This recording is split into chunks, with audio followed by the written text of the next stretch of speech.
How do you know when it's time to give up?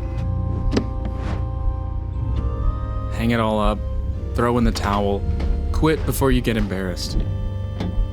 You put so much pressure on yourself to succeed, but things just aren't working out.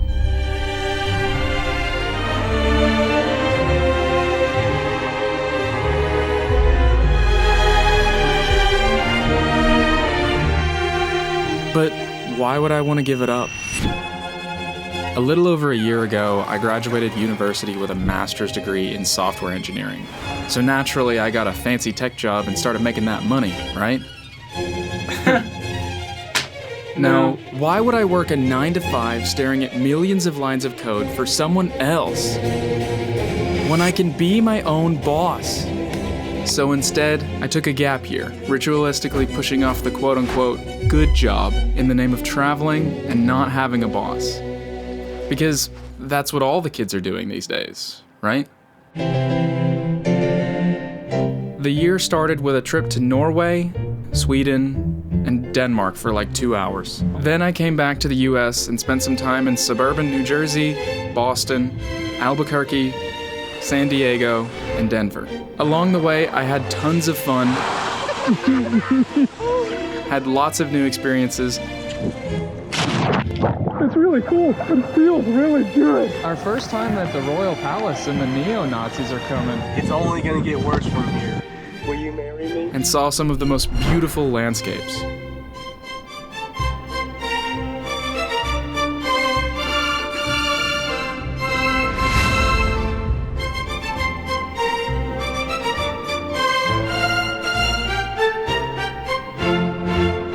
But then it was finally time to head back home to Tennessee,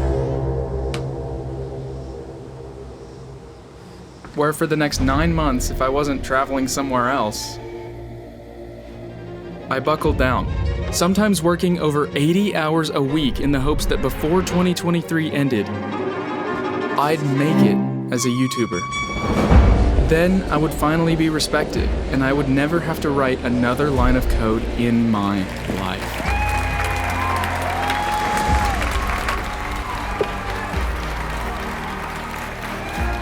Thank you. Thank you. Thank you all for coming out tonight.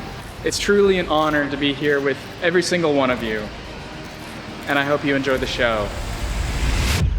Newsflash, that didn't happen. But that didn't stop me from learning 3 of the most valuable lessons of my entire life, or at least my mid-20s. And I want to share those lessons with you.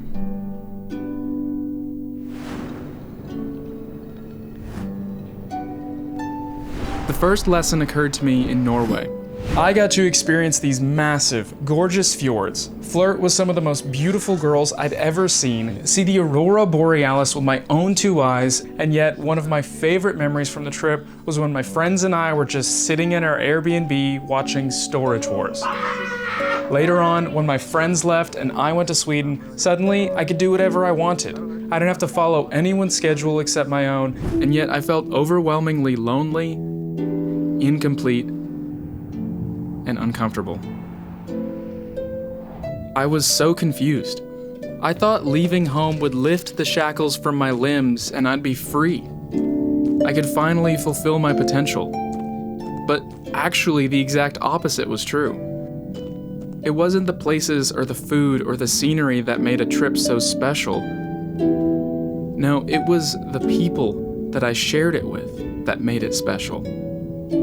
And after I came home, I noticed the shine of traveling had dulled. And that is when I realized that true happiness is only real when shared.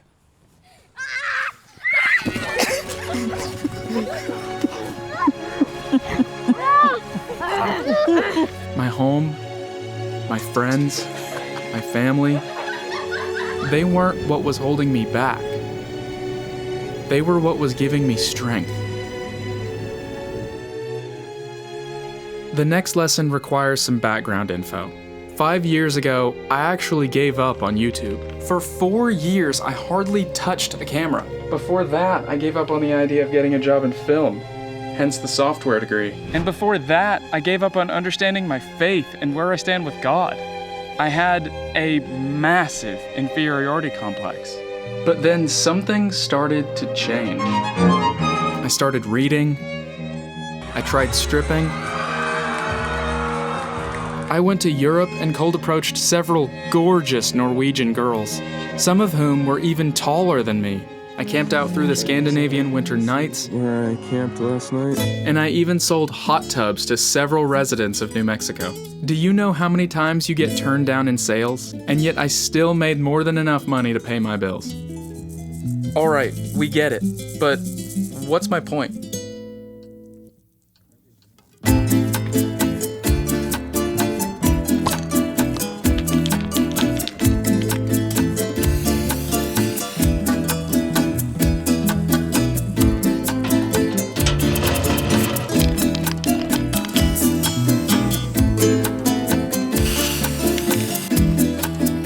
My point is, you are worthy. You just gotta give yourself enough reasons to actually believe it. Just like Alex Hormozy has said, by doing these things, I created an undeniable stack of proof that I am worthy, that I can do anything I set my mind to. That is competence, and competence breeds confidence. You just have to start small and work your way up. This is my stack. I forgot the age. I'll be right back.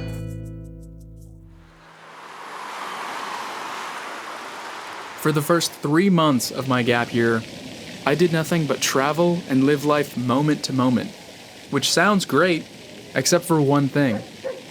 I find it so unfulfilling to not work on something, to not use my brain for anything. But when I came back home, working was all I did or thought about. I became obsessed. If it didn't move the bar forward, then I just wasn't interested. I started to avoid talking to people if I didn't have to. I stopped exercising, and I even stopped showering as often. Why would I do any of those things when I could be working instead? It's not like I see anyone often enough for my body to matter. But it wasn't too long before the isolation set in.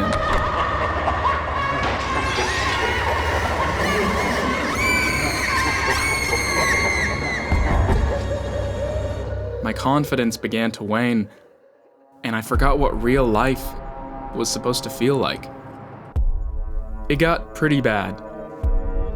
I had gotten so caught up in the monk mode, nose to the grindstone, obsessive lifestyle that I had forgotten to actually live. And that's when I began to realize just how lopsided my life had become. In a way, my parents were right. Don't do what I did. Find a balance and don't isolate yourself. We were not put on this earth to be machines. Make time for fun and being social. If you delay gratification for your entire life, you will die with no gratification at all. However, even though all these lessons are important, when it comes to giving up specifically, there's still one key overarching lesson that I've learned. And that lesson is don't fall victim to glorification / exoneration / basically live in the present. Let me explain.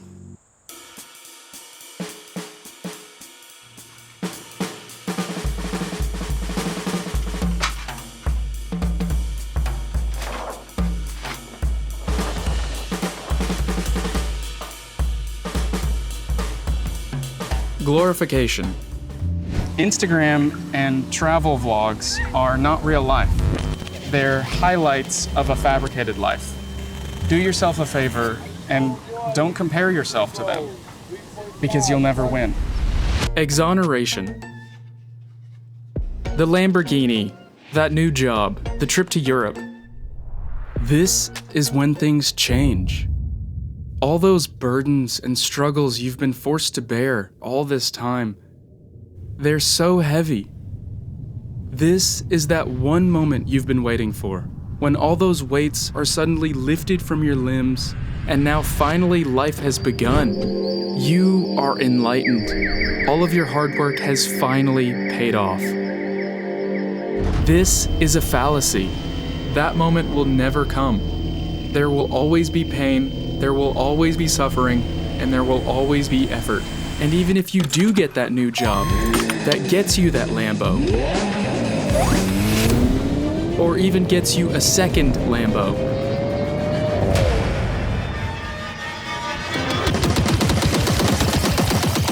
it won't change what it's like to be you in the moment. The only way to change that is to work on living in the present. It's important to have goals, and it's worthwhile to plan and work toward those goals. But don't forget that you don't actually live in the future. Disregarding the present as though it doesn't matter just because you believe there's something better in your future is another fallacy.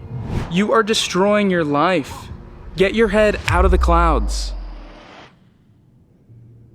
All you get, all you live, is the present. If it sucks, then make it one that's worth living.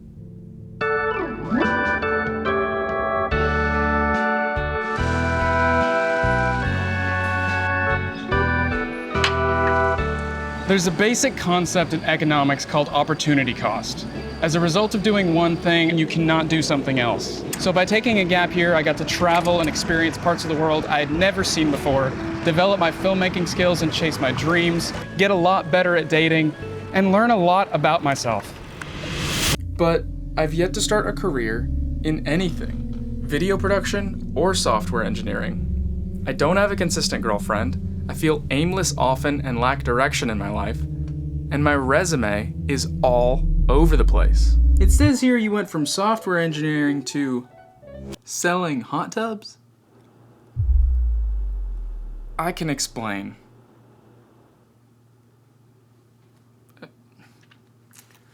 Okay. I just feel behind. By my age, according to my hometown standards, I should already nearly have a wife, have started my career, and maybe even be thinking about kids. I instead went on a gap year and went as far away from that as humanly possible. And now, I don't really have that much to show for it. You can't split test life. I'll never know where I'd be if I had not taken a gap year. I might have a job, live in a different city, make a lot of money, and be really happy. Or I might have moved back home and be just as lonely. All this to say, if you're really thinking about giving up, let me ask you a question. Do you have anything better to do with your time? If not, then keep going.